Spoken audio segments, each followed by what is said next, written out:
Hi, everyone. Carl Steinbeck here. Tonight, I'm going to talk about cross-examination of the Adelsons, in particular, the two remaining Adelsons we've not heard any testimony from, other than the wiretaps of mostly Donna Adelson, who is facing her murder trial there in Tallahassee for the murder of Professor Dan Markell, a law professor at Florida State University, who was gunned down in his garage back in 2014.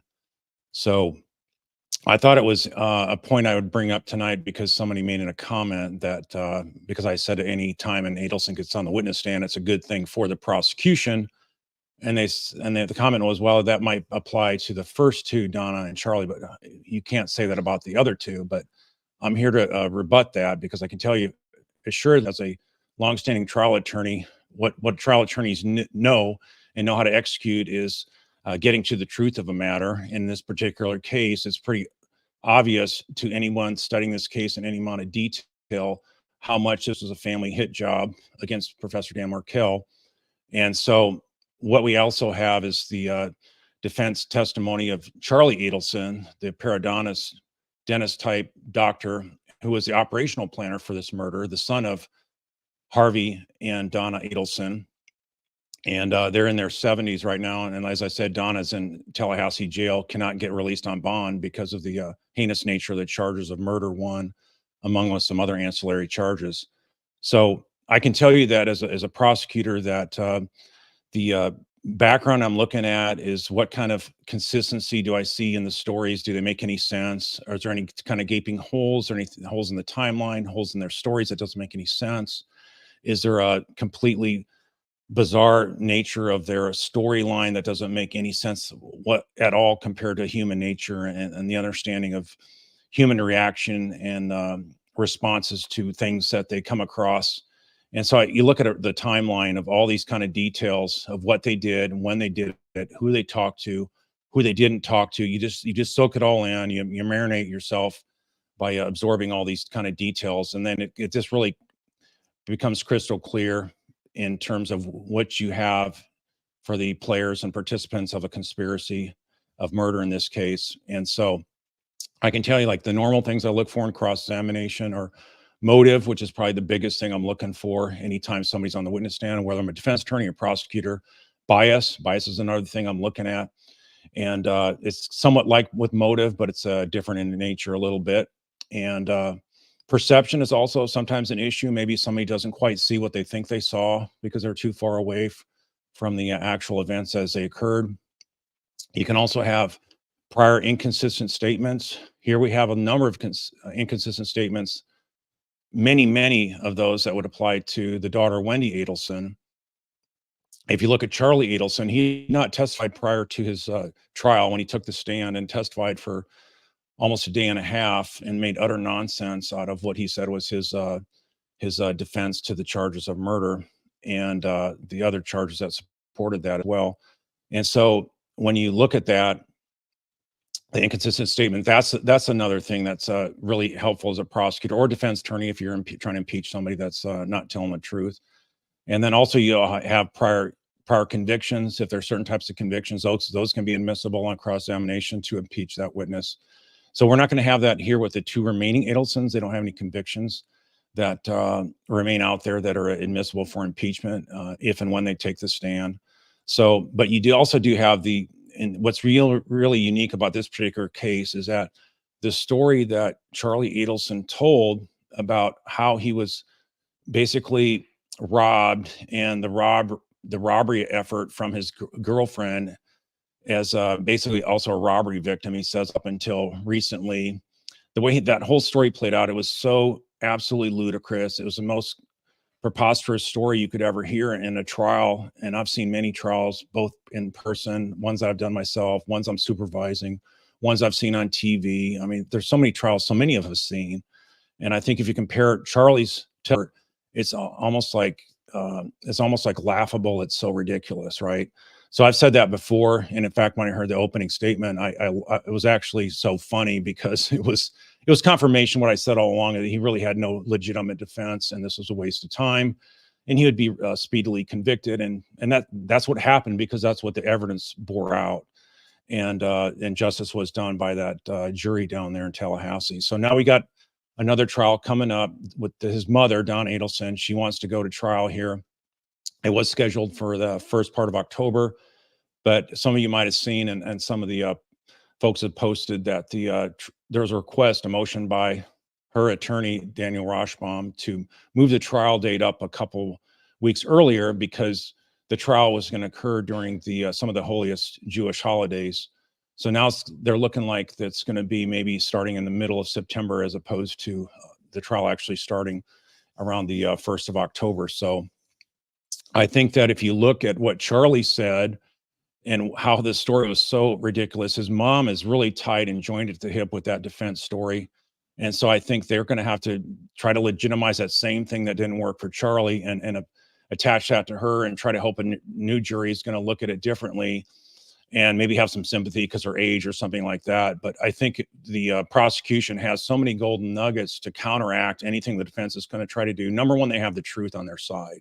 And I can tell you as a trial attorney, when you have the truth on your side, it's pretty easy, I think, to bring that to light when you do your homework. If you don't do your homework, like I've seen some folks in court do, they don't really investigate the case fully. They don't know enough details of the facts of the case, and they sort of just wink when they go in there.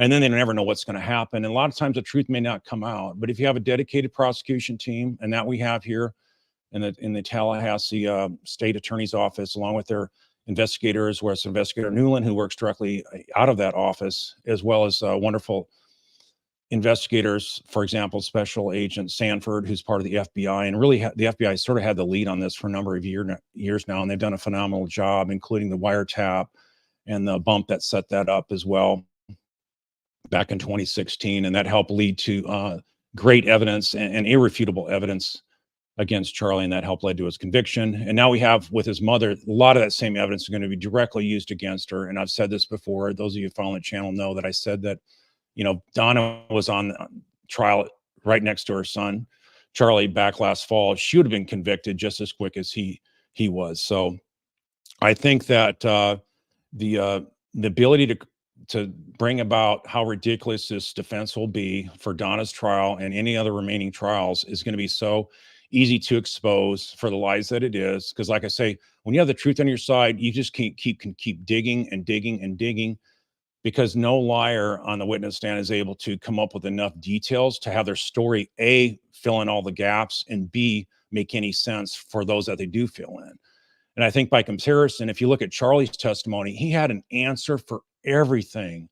He had such a slick answer for everything that a lot of folks that are watching his trial thought he was going to come out on top, that the trial was actually lost by Georgia because she didn't score enough zingers on him on cross-examination, that he came across cocky and arrogant and like she didn't lay a hit on him. But that's not actually what happened from the way I saw it. And I did a live podcast talking about the play-by-play of that. If you want to go back and look at it, we still have it on this channel. And in that, Georgia got a lot of good daggers against Charlie that showed how ridiculous his story was. So no matter what his body demeanor was, no matter the fact that he had a slick answer for everything, juries can see right through that and they can really grasp the truth. And so that's the same thing that's going to happen in any upcoming trial. If any Adelson gets on the witness stand, Wendy Adelson, of course, is going to be subpoenaed and compelled and forced to testify against the Fifth Amendment right against incrimination. And that's going to be something that, she's already helped convict 2 other folks that she's testified in their trials for, actually 3. So if we look at the actual hitman, Sigfredo Garcia, she testified in his trial. Result was conviction. Katie was tried a second time in her second trial. Wendy also testified, conviction. Then you look at her brother, testified again, and her testimony kept getting worse and worse, packed full of different lies each different time. Her story was all over the map. And Georgia, the third time, really went into more details and even brought a rebuttal witness for that. And so with that, you have, again, the implosion of her testimony that didn't give anything but wins for the prosecution. So again, Charlie was convicted and his sister helped do that. And now you have Wendy that's going to be called for Donna's trial. And again, her testimony is just going to absolutely sink and destroy the defense. Donna Adelson. So I think what the prosecution is doing by having Wendy testify each time, Wendy comes across so terrible that it just sets a really, really bad picture for what these Adelsons had for motives to kill Dan Markel, and the hatred and unmitigated hatred that extends to this day by the way the grandchildren are being treated, the two boys that came from the marriage of Professor Markel and Wendy Adelson. The fact that those two boys are suffering today is going to negate a whole lot of stuff the defense is going to try to do. And I submit to you that I think the prosecution is going to go in that even more next time. And I think they're going to have the actual grandparents testify to the and refute what Wendy had testified previously in this last trial, that they had unfettered access to the grandkids, when that's an absolute complete lie.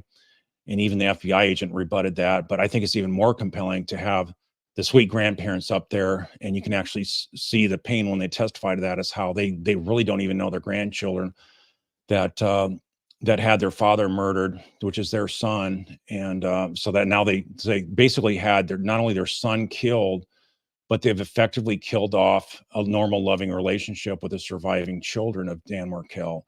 So it's just such a vicious, cruel story. I think a lot of these true crime cases that people cover, a lot of times the agonizing a lot of times disappears once the right people get arrested and whatnot.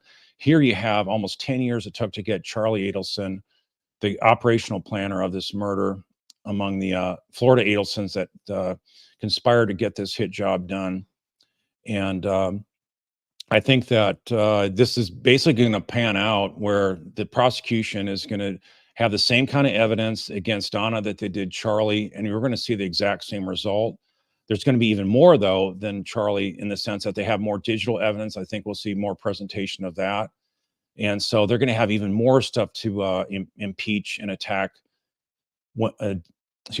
Donna's testimony, and she's just basically going to be going up in flames. So any Adelson that's testifying, that's why I can assure you they're going to go up in flames. They're not going to withstand any kind of cross-examination, even if they think they do, like Charlie thought he did. He didn't do himself any justice whatsoever, because the truth was not on his side, and the way his body language came across and the way he appeared so cocky and arrogant to the jury. Juries pick up on that. They study him. They looked at when he's laughing. They looked at when he's laughing at when Georgia, the prosecutor, was asking questions of Wendy about the kind of derogatory names that Donna was known to call Dan Markel, and the way he was snickering. Charlie there sitting at defendant's table was snickering about that. So it just came across so terrible for the defense. Any defense counsel that would see that would just absolutely cringe to see their client acting that way. But Charlie thought he owned the room then, just like you could see the way he had control and manipulation over Katie Meg Banmoa, the middle person that used her children's father to team up and go actually do the killing of Dan Markel by driving 7.5 hours up to Tallahassee from the Miami area to accomplish this murder. And so it's really a bizarre set of facts. It's one of the most unbelievable type of true crime cases you could follow, and that's one of the reasons why I agreed to take this case. So in any event, I do think that if they do get on the witness stand, of course, we don't know. That's the ultimate client's choice for these defense attorneys, if any of these remaining Adelsons, when they get to trial, if they want to take the stand or not. And normally a defendant is going to be the last one to testify, because they want to be able to clean up and answer any questions that the other witnesses may have brought forth. So you never see that where a defendant testifies first for the defense's case. And in Charlie's case, they only had 2 witnesses. It was the attorney for Wendy, and then it was Charlie Adelson. So I think you're going to see the same kind of thing, that you really don't have much of a defense at all for Donna. And so nothing's going to make any sense. Jury's going to pick up on that, and you're going to see the same kind of results happen, which is a speedy conviction. So the conviction should probably happen then by the 1st of October. And then the prosecution can zero in on the remaining Adelsons that had partaken in this brutal crime. So with that, I'm going to go ahead and open up for questions now. If you could please put a emoji, which is like red question mark. That's the easiest for me. I can get the questions the quickest that way. And that way I'm not holding up your time for me looking through this. Thanks for my moderators tonight. The Private Eye Posse and Roxanne that are helping tonight. Also, Ben is also modding, who's my nephew, and also he provided great technical support here in John's studio. And also a special shout out to my cousins who are here in crashing in John's house as well, and they're downstairs in the living room watching this as well. So they wanted me to do this tonight, and so anyway, that's what we're looking at now for the remaining part of this telecast. And so, all right, let me look for the red question marks. So if you had put your question up there earlier, go ahead and uh, copy and paste it and put it below. That should help out from you having to retype the whole thing.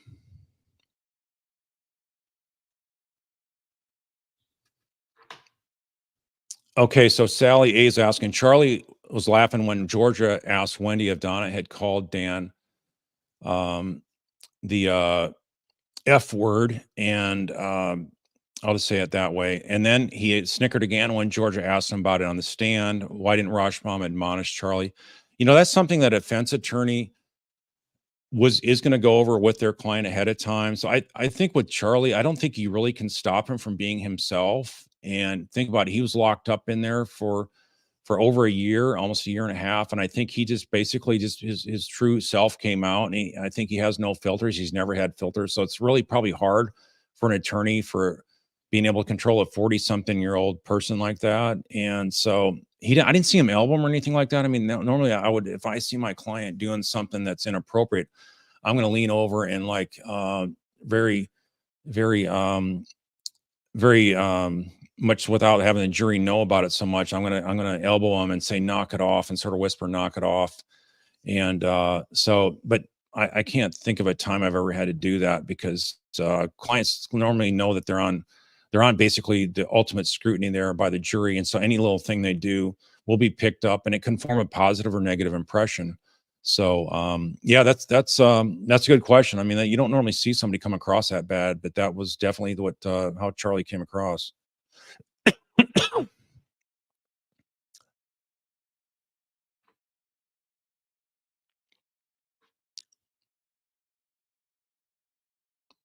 All right, so now we have New Jersey Beast Lover 1 is asking, do you think they wasted time calling Wendy to testify so early? I don't feel they really got anything out of her other than to shake her up a bit. No, I think that every time Wendy testifies, I think it really drives home the point of how much she has hatred for Dan Markel. It helps show his motive. She's the best benefactor of the actual murder. And her whole life changed in so many ways for the better in her eyes. She was able to get out of Tallahassee, a place she absolutely despised and hated, and dreaded ever moving there, dreaded ever being married to Dan Markel. Couldn't leave there because the judge denied her request to have the boys transferred to down in South Florida where her parents and brother were. And so I think that her testifying did so much benefit for the prosecution. And this helps set the scene. So are you saying that they didn't get anything out of her other than shaking her up a bit? I think there's even like a juror that was interviewed, and they said that all the Adelsons they thought were behind this as well, the Florida Adelsons. And so I think that's also confirmation that the more Adelsons you have testify, the better it goes for the prosecution. So I'm a big believer in that because, like I say, the truth gets exposed and the lies get defeated. Cheryl Crawford's asking how long I think Donna's trial would take, and there will be cameras. Yeah, there should be camera coverage of that as well, and I'll try to cover a live commentary day by day for that as well. And I would say that the trial should last maybe just a day or two longer than Charlie's trial, and based on the new evidence. But otherwise, they're just going to do the same playbook they did last time, where they have the exact same witnesses, probably the exact same order. I do think that they're going to call and should call. I'll be really disappointed if they don't. Both Ruth and Phil Markel, Dan Markel's parents, because they'll be absolutely critical to establishing the ongoing hatred of Dan Markel through the children as well by denying visitation.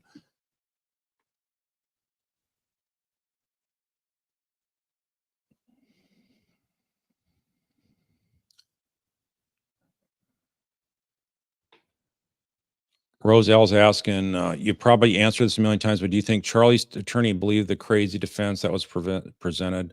I think anybody that's practiced law for any amount of time would realize this thing has got no ability to gain traction with a jury, and a jury, unless they're completely out to lunch and they got some other agenda going on, they're going to see right through it, and it's just basically going to be laughable. I think it's one of the reasons why he was taking like 40 up to 40 minutes in his opening statement to describe the big event of what was really his defense. And I think he had to muster up enough courage, and he was basically just rambling. Anytime you see an attorney rambling in their opening, I know they know it's a loser of a case. So that's how I picked up on it.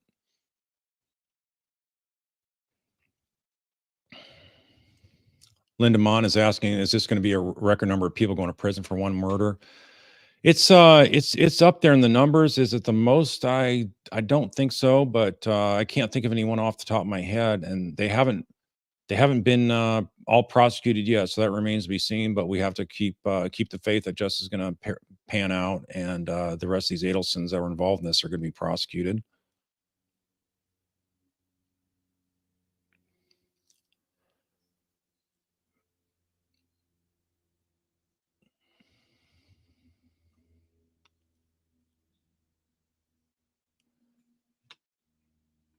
All right, let's see here. We got sample one is asking if you or Wendy or Harvey would use this time to help yourself evade justice. Is there a way? Don't say what. I know we're not here to help them. Just wondering or not there'd be anything to do. Um, well, I think Harvey doesn't feel like he could survive on his own if he went to Vietnam like the original plan was. So he can probably maintain most of his activities there in this high rise in Miami for the time being. But I think it's going to wear on him having to go up and see his son as much as he can. And now it's been denied. He can't see Charlie up in prison because he's on lockdown because there's apparently a threat against his life that supposedly scared Charlie enough that he chose to go on lockdown mode because he fears of something of violence happening to him there in the prison. So now he can't even fly up to go see him. So I mean, all this is going to be wearing on him. So imagine Harvey from Harvey's perspective. You got the law closing in on you. They nabbed you. Well, they nabbed your wife. They should have nabbed you at the airport when you're trying to flee the country to escape within days of your son being convicted of murder. So you're Dennis and your son who follow in your footsteps. You can't Dennis and then periodontist. He's now a convicted murderer in Florida, killing your grandson's father, and then your spouse is also pending that's the same murder charges, and that's going to be coming up here. And so you can't see your wife either. You can only talk to her on the phone. So all this has got to be wearing him ragged, pretty much, I would say. And he's got to have his own defense lawyer helping him out with this. And then you have Wendy. Wendy's won't talk to any family member about what's going on up in Tallahassee. Mom being uh, held in confinement awaiting trial. Charlie being in prison with his life sentence without parole. So Wendy won't even go up to see her mom. And I think Wendy just wrote off Charlie and Wendy, and her mother. If you look at that, never is Wendy talking to her mom.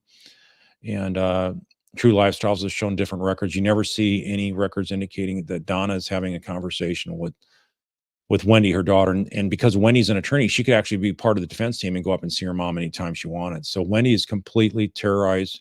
She can't even go anywhere near these other Adelsons that are named and convicted as conspirators to the murder.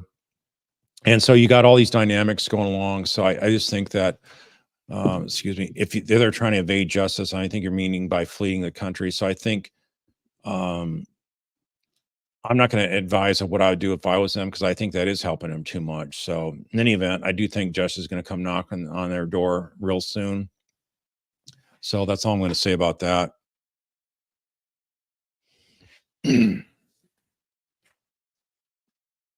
I think that if they see their mother being, if Wendy sees her mom being convicted, I would say they really need to up and ramp up their prosecution of Wendy, because otherwise she may try to flee just like her mother did when they really get desperate like that. I could see something like that happen. I think John will be at the trial. I don't know how much of it I'll make, but I'll try to do live coverage if I'm available, like I said earlier. Cynthia Smith is asking, each time she changes her story, so shouldn't that help her convict her ultimately? Yes, and that's why I've said before, you charge her with perjury. You charge her with perjury because that opens the door to all of her previous testimonies that were given under limited immunity.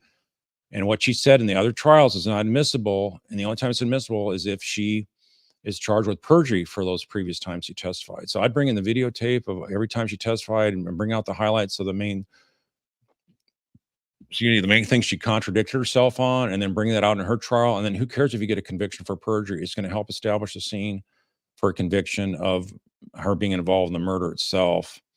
And I just got a message from someone today that's a follower of this channel, also a retired Army judge advocate, that indicated that that was also in the this Rust movie setting where they convicted the armor of negligent homicide. And one of the things they brought out was they had charged her with obstruction of justice, and that was used to bring in evidence of drug usage. And the drug usage helped set the tone that maybe this person is maybe on drugs at the time and maybe not being so responsible. And maybe that had something to do with helping cause the death by not being more situationally aware of having live rounds on the movie set there and not clearing the weapon. And so they didn't get a conviction on that, but it helped set the scene, and it did help get the conviction for that negligent homicide. So that was brought out as a point in parallel in comparison to what we're saying here about bringing the perjury charges against against Wendy. That'll help set the scene for how many times she's lied. And the more you can show a defendant lying or even a witness lying, the more that just absolutely destroys her credibility. And if you're talking about a defendant in a criminal setting, that also helps the prosecution build their case better to get a conviction as well.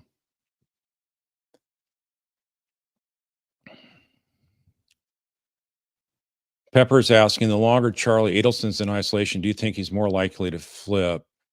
I think the more likely he's terrorized like this, I think in theory, it's more likely someone in his situation will actually flip. I think ultimately it's going to have to be like his mom, at least his mother passing away at some point before he's willing to flip on Wendy. But I would hope that Wendy goes to trial and she's going to be convicted. You don't need Charlie to convict Wendy. So I think he's got a very narrow window where he may decide he needs to actually pull the trigger on this. And I don't know if his attorneys will actually talk to him about that. So that remains to be seen, and we will never know, of course, what happens unless he does decide to come forward and become state's evidence. But like I say, they may not even want to use him at this point. He would have to have pretty compelling information and details that the prosecution didn't have, and they thought, well, maybe we do need this kind of stuff based on his proffer that we want to bring it forward in Wendy's trial. So in any event, I think ultimately, my guess is he may not, but if he does, like I say, it's going to be because his mother's dead, and she's not going to feel like he's not going to worry about disappointing his mom and betraying her. But at the same rate, I think mom is extremely irate and upset that they did all this for Wendy, and now she's just basically kicked them to the curb for the rest of their lives. So I think the tension and dynamics there has got to be the ultimate extreme. And internally, because they can't voice that, and she can't yell at Wendy because Wendy won't be there to answer her phone. Yep, John's in Malta. Hey, John. I'm sure you got awesome weather there. Just Me is asking, since Rashbaum represents both, can trial video of Charlie Adelson's testimony be used against Donna, which is his mother? No, that wouldn't be the case unless there's maybe some kind of impeachment or something like that they wanted to use against him, and if he's called as a defense witness. But normally what we do in American trials is that we have the actual witness come testify, and they have to speak live in front of the jury, and they don't want to have that kind of videotape testimony. There's exceptions to that. For example, if the witness becomes unavailable, and if the defense counsel was there with the defendant and they had an opportunity to cross-examine this witness, and then let's say they died, then they could bring that out and have that testimony presented that way. But that normally is not the case at all. Normally, you're going to go for the live testimony. So that's not going to be the case here.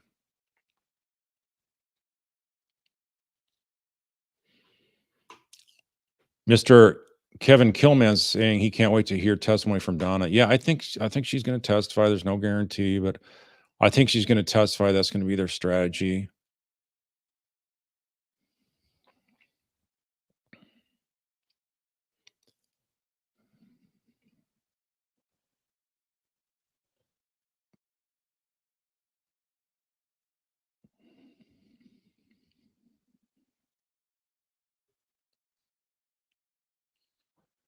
Zelda Fitzgerald's asking, will the perjury charge occur when the murder charge happens first for Wendy? No, they're gonna do that together. They're gonna have a joint trial with all those charges. They're not gonna have two separate trials. I think that's what you're asking.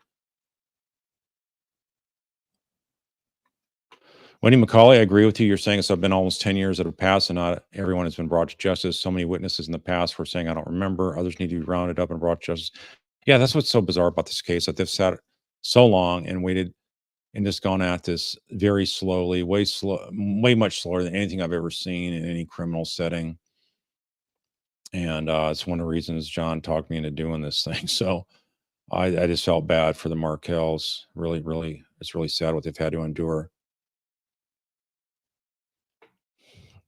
Tamara B's asking, can Katie's sentence be changed if she flips on Donna? Depends how much the prosecution thinks she's helped the case, and if she thinks that there's some material support she's aided in bringing down other folks that get convicted of murder, then the prosecution can bring up a request for reduction. And so it all depends how much they think it's valuable. And if they don't think it's that valuable, then they won't bring that out. So there's no guarantee, as I understand it, for the prosecution to do that on Katie's behalf. So Katie may still face life without parole the rest of her life, even if she testifies in one or two more trials. No guarantees.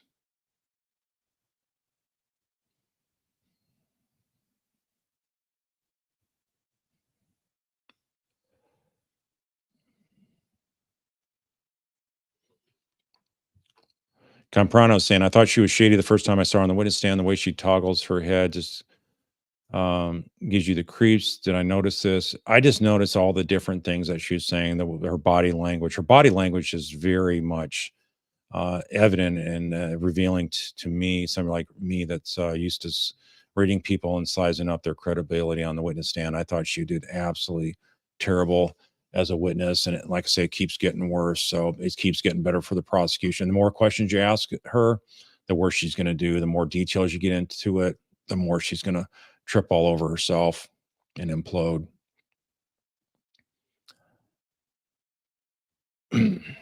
Tennis girl's asking, do I think Donna requested early trial date because she thinks she's going to be acquitted? No, I don't think that has anything to do with it all. In fact, the motion says that it's based on Rashbaum's request, based on him wanting to observe that Jewish holiday. He never once in the motion indicated it was had anything to do with Donna at all. Donna requesting that. So no, that has nothing to do with it, I don't think. Now, could there be Donna behind the scenes saying, hey, how do we get to trial sooner? I can't take it any longer. I don't know if they would do that just over 2 months or 2 weeks difference. So is it possible? I suppose, but I think it is maybe some other reason. Do I think it's necessary because of the religious observance? Not necessarily. So yeah, there's something going on there besides maybe what we see at face value. But if they're wanting to do it sooner and the prosecution is consenting to that, they have no objection, then if there's an opening on the calendar, I think the judge will honor that.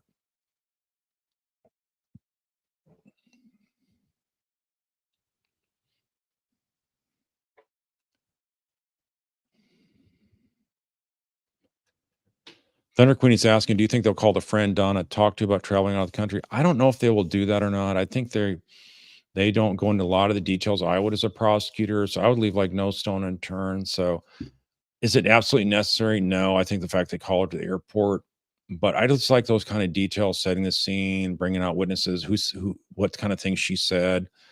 And of course, I don't want to get it really locked in more than what we know so far. So I think it's very, very important at least flush that out and then make the call. And I think she would be helpful, but I my my guess is that they're probably not going to call her as a witness.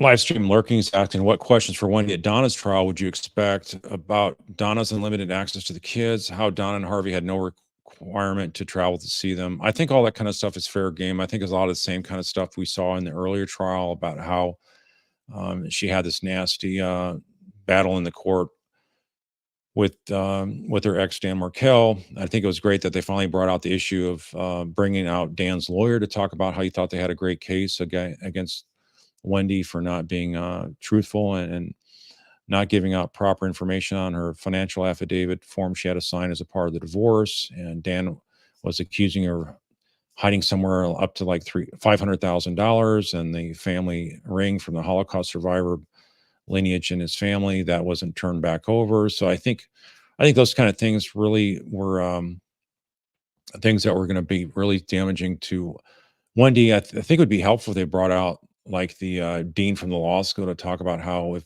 Professor Markel had came to them and said, like he did in a motion, that there's real indicators here Wendy should not be a part of this law school the way she's acted in these divorce proceedings. They would have fired Wendy, and so Wendy was only there because they originally asked. They came as a joint package. So in order to hire Dan, you had to hire Wendy, but Wendy was not the reason they hired Dan. It was the other way around, and she was just on his coattails. So I think if that came out as well, I think it would show that she really was indeed about to lose her job there in Tallahassee if this murder had not happened. And so she spared that as well as any bar complaint issues. So those are two very damning and highly motivative type things for why this murder happened. And look how she's able to slip out of town, didn't have to worry about a court order anymore denying her request to relocate to Miami area.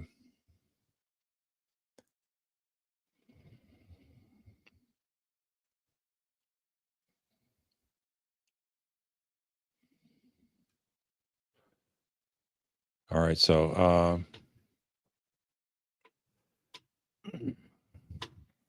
888's asking if there's any possibility that Wendy may not be arrested and tried to court. Well, is it anything's I guess possible? Is it probable that she wouldn't be prosecuted? I don't think so. I think there's so much coverage of this. There's so many other podcasters now or channel hosts that are talking about this issue, about the injustice to the Markells and why more Adelsons haven't been arrested. So I just don't foresee that happening. I don't see the state attorney office chief prosecutor there, who's Jack Campbell. I don't see his legacy going to be one that he didn't do right with all the wrongs that Willie Meggs did to not bring this case to trial. So I just don't see that happening. I just think that they understand she's guilty. They understand that they're going to have the evidence there, and we don't know all the evidence even out there. So all my talking about the evidence that they've not used to date to bring about justice, they actually have even more there that we don't know about. So I think it's going to be even a stronger case than I've been saying.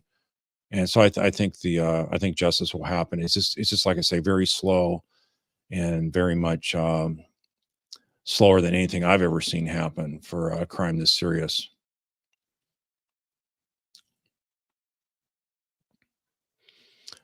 Esmeralda saying, not a question, but every time Rashomon says puzzle pieces, I thought, yes, this is an easy puzzle to put together once. Yeah, it's real easy to the puzzle pieces all fit together. And if you look at this slide that he presented in the closing argument that he had in Charlie's trial, the big puzzle piece had Charlie right in the middle of it. So it's like, yeah, Charlie was a connecting piece. He was an operational planner between all the people on the right half of the screen and all the people on the left half of the screen. So it really was not a good argument to make.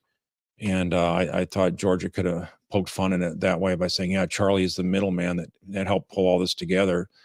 And so in any event, he didn't have much to work with. It was a slam dunk win for the prosecution because the facts were just absolutely ludicrous what they presented for the defense. Livestream lurking is asking, do I expect Laura to defend Wendy? I don't really see that happening. I don't really see it happening either because he has to defend Donald Trump on his charges on some of them, although we haven't seen him in the news lately. I assume he's still part of the team. So I think he's still part of the Trump defense team, and he won't be there. But if he is released from the Trump team, then I think at that point he probably would represent Wendy. But it doesn't matter who Wendy has for her counsel. She's not going to be able to pull out a win if this goes to trial.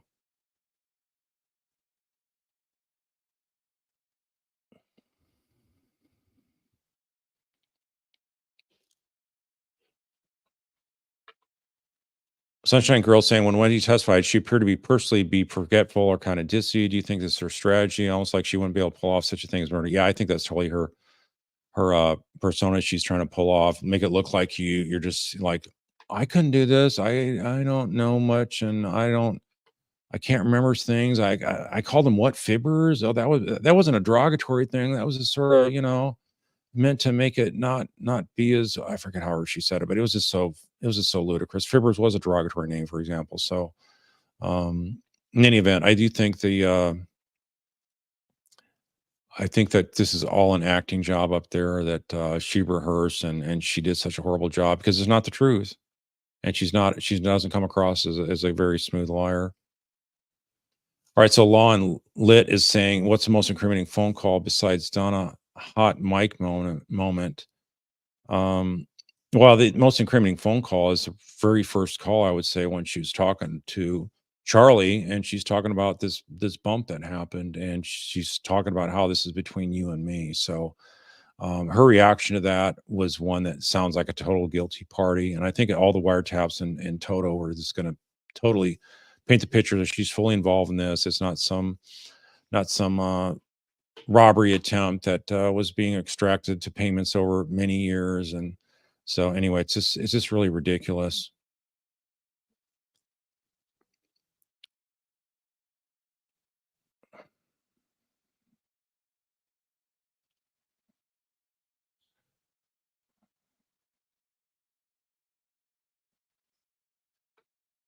So Bros the Lights asking, out of the four co-conspirators, who do you think actually brought up murder? Oh boy, that's something that I would say maybe Charlie brought it up first as sort of like a joking thing, but then the joking thing probably turned serious, and maybe he wasn't joking and he maybe was serious about it, but as the plot thickened and the need to Wendy get rid of Wendy's problem increased to the point that she's ready to basically be jobless up there in Tallahassee and have her name tarnished by what Dan's bringing up in court. I think that's she was one of the main motivating agents to get the operational planner folks engaged and fired up to get this thing done. So I think it was like really a joint effort to because Wendy kept bringing her problems to the family members in South Florida, and they felt an obligation to help her. And so she's the one that lit the match that burned down the forest, so to speak. So really, I blame her more than anybody. She could have put the stop and should have put the stop mostly because she's a mother of two boys that have suffered the most through this.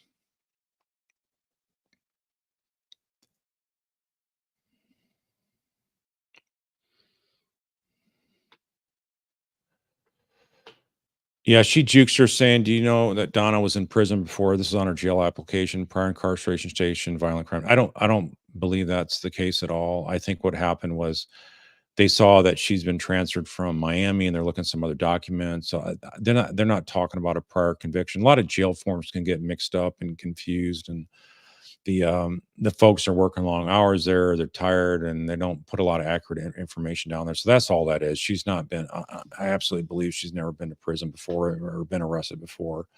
And so I think that's just a little paperwork snafu. Nothing to read into that.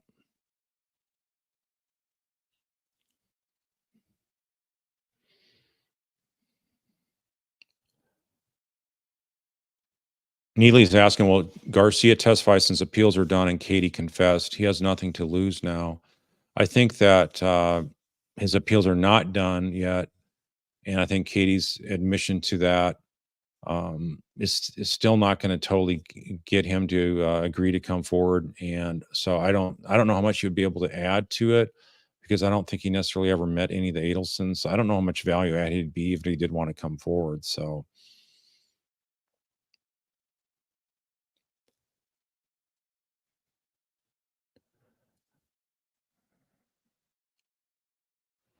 Brooklyn Rule's asking, what if the state has to keep moving Charlie from prison to prison, will they eventually move him out of state? I think it's not an issue of them moving him prison to prison because of no reason, just to move him around. I think there's a reason why they had him initially at Wakulla, and I think he probably wore out his welcome there, and probably have better it's not a less dangerous place compared to the Columbia Annex where he's at. And so I think the folks there probably got tired of him, and they said, "Look, you got to get this guy out of here, or we're gonna start having mini riots here or something." And so I think that's the reason they probably got him out of there. And then where he's at now in the Columbia Annex, it's very much a dangerous place, even though he's in protective custody. It may be safer than the general population part of the prison, but he's still going to be around some guys that have some bad history, and you never know fully what they're capable of doing. And so he cannot get a good night's decent sleep. And then if he legitimately was threatened, now he's becoming a prison snitch on top of it. So he's making himself even more of a marked man. And so, yeah, it's going to be such that maybe out of some kind of efforts from the Department of Corrections to just alleviate some more extra work from their guards, maybe they will transfer him out of state. But that remains to be seen, and I hope it doesn't happen. I think he needs to stay right where he's at.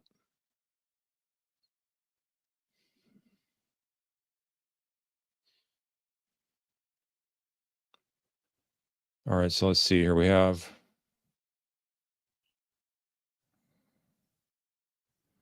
Yes, Sally. He's asking what I think Donna has to pass for Charlo flip. His resentment towards Wendy was obvious in the phone call. Recall her, trust me. Yeah, I think he has so much resentment against Wendy. He is just kicking himself forever, coming up with this idea of how he can pull strings and meet his contacts and connections and pull off this murder. So, but I think that he, out of his loyalty to his mom, I don't think Donna, as much as she's also angry at Wendy, I don't think she's going to allow Charlie to do that. I think she'd be too upset and would not want him to do that, despite both of them being super angry at her. So, Karen, you're asking about how to do red exclamation marks. That's through your emojis. I don't know how you actually do that. It's through, I guess, the emoji options. You can see question marks there.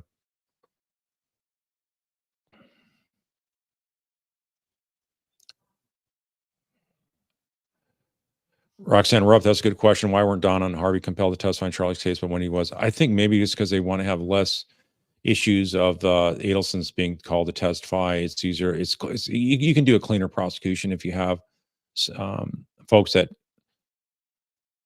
don't have to come in and testify, because then you have limited use immunity issues to work through later and stuff like that. So I don't know why they did that. I would have called them because I think it would have helped their case, and at least do an investigative type inquiry like they originally had set up in Miramar. So I would have done it as a prosecutor, but I don't know why they didn't.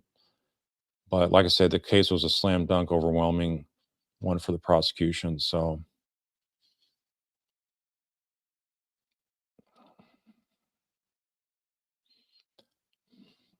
Lon, let's ask him, will the jury see Wendy not visiting Donna and or Charlie's incriminating? I don't think that's going to come up at trial at all. I don't really see so much the relevance of that. They got so many other main issues they can bring in.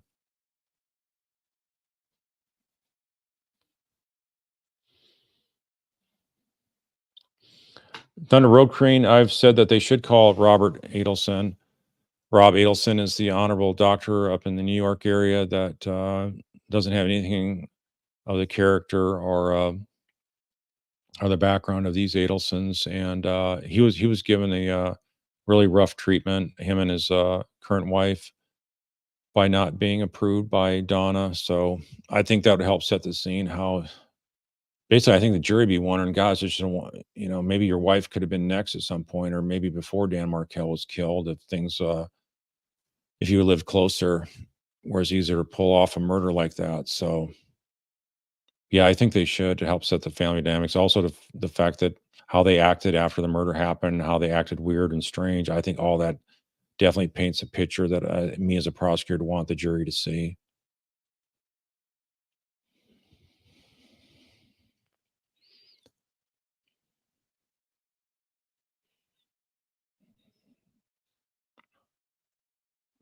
Carol Mitchell saying, "How can a jury look past the fact that Wendy's seeing a police car?"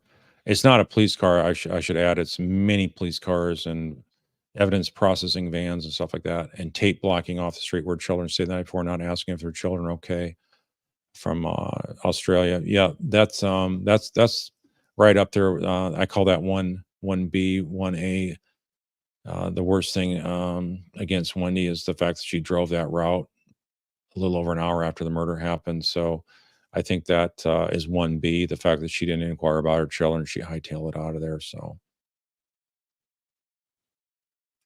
Linda Lawton's asking if Donna and Charlie share attorneys, can they then share information? Yeah, I'm sure they do share information a lot. I mean, if you look at how Wendy was questioned by Rashbaum, it was obvious to me that Rashbaum had gotten together with Laurel and they scripted it out what kind of questions were going to ask by Wendy, and they, would have rehearsed what kind of answers she should give for those.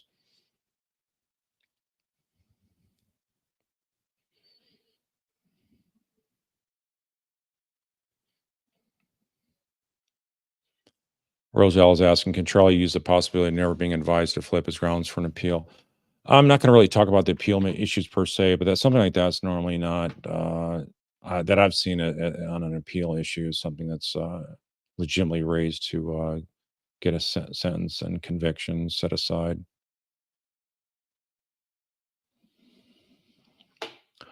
She used saying a corrupt system created this long drawn out situation. Yeah, I've talked about that before, and that's definitely part of it, big part of it.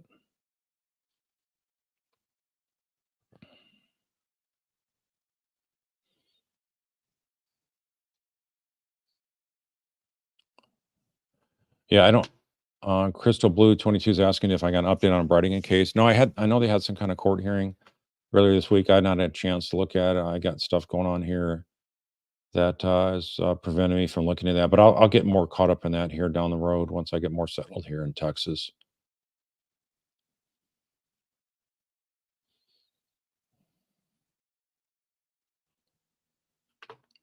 Fletcher Boy's asking, could potential perjury charges be used in Donna's trial to impeach Wendy's credibility?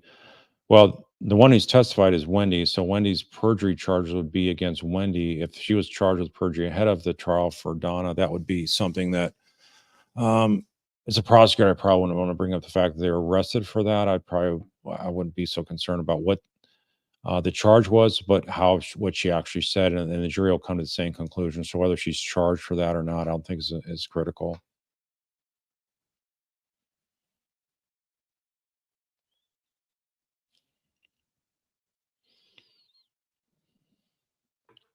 Gene Crime Junkie's asking, it really bothers me that justice is taking so long with the Markel Act having passed. Would arresting Wendy not give the Markel's access to the boys? Well, I think that I think under the law it may take more than arrest. I think it takes a conviction. If it does include an arrest as well, that would be great. So I do think that that would help speed up visitation. So yeah, that'd be one reason I think that they definitely should be moving out and arresting Wendy much sooner than later. Should have happened a long time ago. Zelda Fitzgerald's asking, why would Wendy tell Jeff Lacasse that Charlie actually did look into hiring hitmen? I think another one of those things that, like Georgia said, she just couldn't help herself. I think it's part of her nervousness. I think maybe she was also maybe wanting his sympathy to maybe offer to help out or something like that, and maybe become guilty like her. So then he won't be willing to talk to the police and spill his guts about what he knows about Wendy. So I think it's a combination of that, and she was super nervous and scared that the hit's about to happen, and and I think that's why she was maybe wanting to have him, if he wasn't going to side with her and turn against her, maybe he would turn more against Charlie, and that's exactly what happened. He did implicate Charlie. He had no problem speaking the truth about all that. So they guessed totally wrong on Jeff Lacasse. He was the worst person they could have set up to be the fall guy for this murder.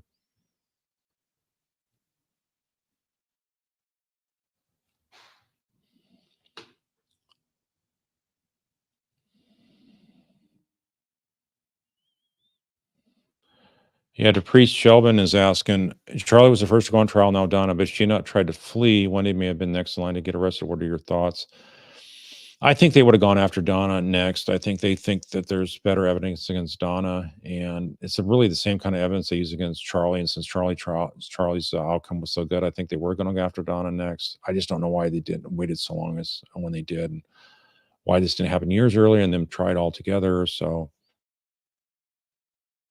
Matt Joyce saying that Donna will not be able to control herself while testifying. She's unhinged and will go off about Dan right in front of his parents. I think that'll happen. I think his parents, if they're witnesses, they'll probably not be in there in this spectator gallery, but I think that it's possibility if the prosecution asks for them to be able to watch the rest of the trial and the defense counsel doesn't object, which I think would be the honorable thing to do.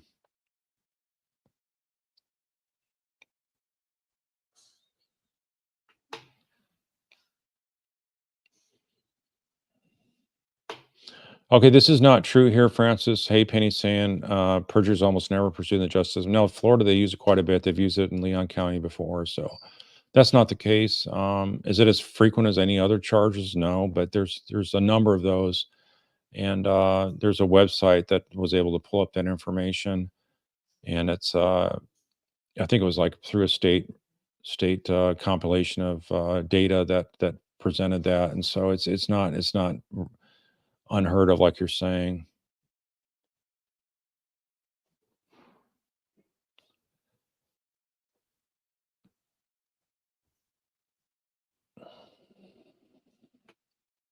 Thunder Road Queen's asking if a juror is a body language expert, do they have to reveal that? I think they do put down what their job occupation is and all that kind of stuff. I don't put a whole lot of stock in the jury experts or it's body language experts at all. So I think some of them can be helpful, but a lot of those, I think, what I've seen, it's not really stuff that I would want to rely upon.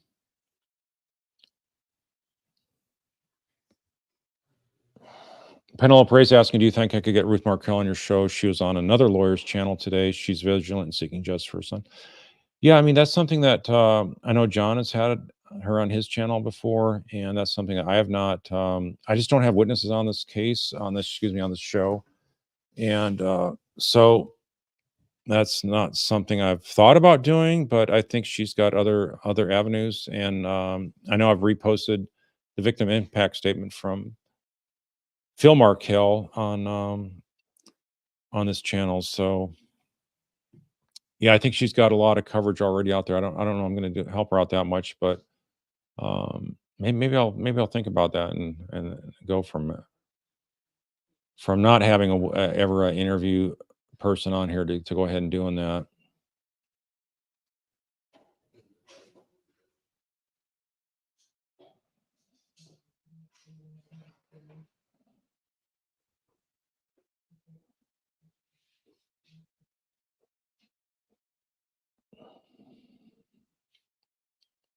All right, so let's see. We got here.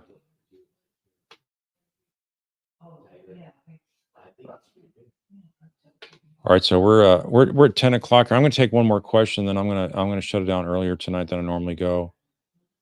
Let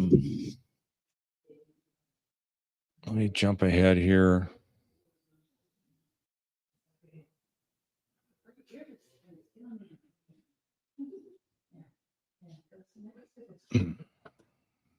Zelda Fitzgerald's asking, how did Charlie and Donna know they were being wiretapped?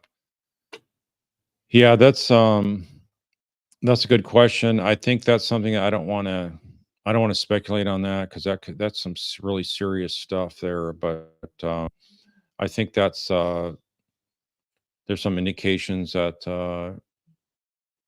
that there's something amiss there, right? So I'll just leave it at that.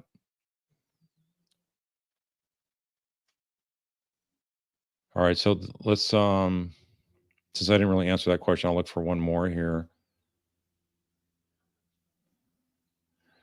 So Barossa Light's asking, why weren't Donna and Harvey called by defense to corroborate Charlie's claim that he told his parents he was extorted? And normally that was what you do if you had a credible defense. But I think Rashbaum realizes that they're going to get up on the stand. They're going to do terrible for themselves. They're going to show that how they're part of this conspiracy as well. And it's going to egg on the prosecution to even go after him even further and with more zeal and vigor. So that's why I think that they probably didn't call him, and plus they didn't want to, and he's everyone's lawyer. He's Harvey's lawyer, Donna's lawyer, Charlie's lawyer. So other than Wendy, I think he's going to do probably what Donna wants more than Charlie. So I think that's how that played out as well. So with that, I'm going to go ahead and sign off earlier here tonight on a Wednesday night. So thanks for your attention and focus on this case and bringing out justice for the Markels.